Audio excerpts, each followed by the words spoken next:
Hey folks, it's time for our worm topic of the week. This week, what we're talking about is we're going to be talking about worm castings. So, what are worm castings? Why are they called black gold? Black gold, gold is nice and fancy, but like black gold, is that still good?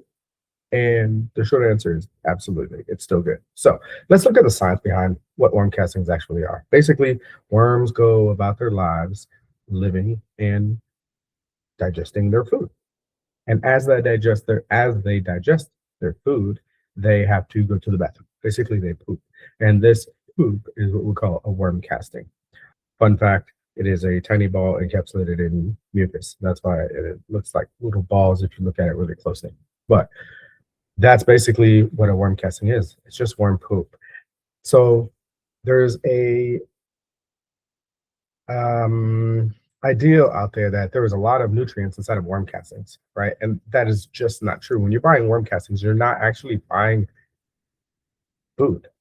If you look at the NPK on any worm castings that are out there, they're usually extremely low. It's usually 0.000 or point 0.5, point 0.5, point 0.5. Where if you look at a bag of compost, it's usually 333, 222, maybe 5, 7, 8.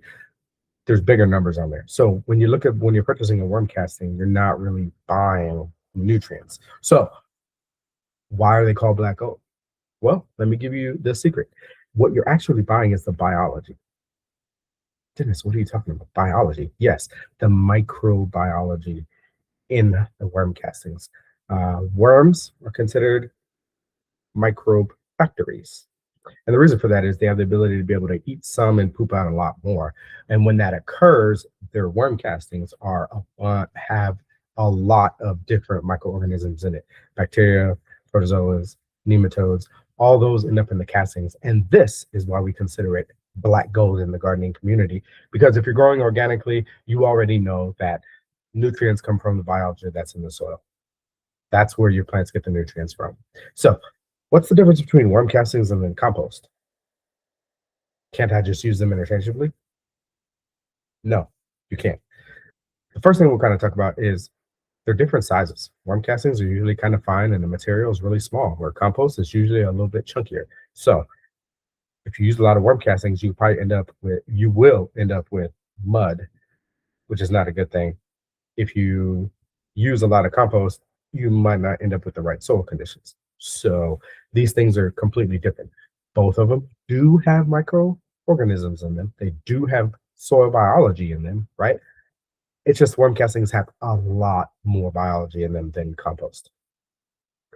So that's the main difference if you're going to be looking at kind of a compost versus worm castings.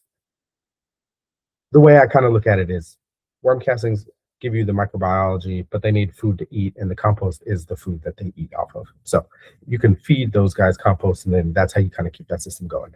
The next thing it is, which we kind of just talked about, is the sustainability factor, right? Like when you're using worm casting, it's all organic. It's the way Mother Nature intended, right? Because Mother Nature has worms in there, and they just go about their lives doing the things that they do in the soil, tilling, aerating, eating microorganisms, eating biology, right? Creating tunnels. That's what they do. This is mimicking what Mother Nature does. So if we take worms and we put them in our gardens, right, or we use worm castings, it's all natural, it's all organic. We're not using any type of chemicals or synthetic fertilizer. You don't have to worry about your plant uptaking all of this stuff. It's all natural. And because it comes from the organic things that keep dying, it's a sustainable system, right? Because you can have a worm bin where you grow the foods that you eat, the things that die and or you don't eat, you put it into the worm bin, then all of a sudden they turn that into more worm castings, which you use to grow the plants that you're going to eat again. A very sustainable system. Worm castings are absolutely black gold and are necessary if you're going to be an organic grower and you're looking to get the most amount of nutrients for your plants. This is why in the gardening community we call them black gold. If you find this type of stuff useful, do me a favor, like, share, or drop a comment down below. It helps. And that's it for this week. Thanks for watching. We'll see y'all next week.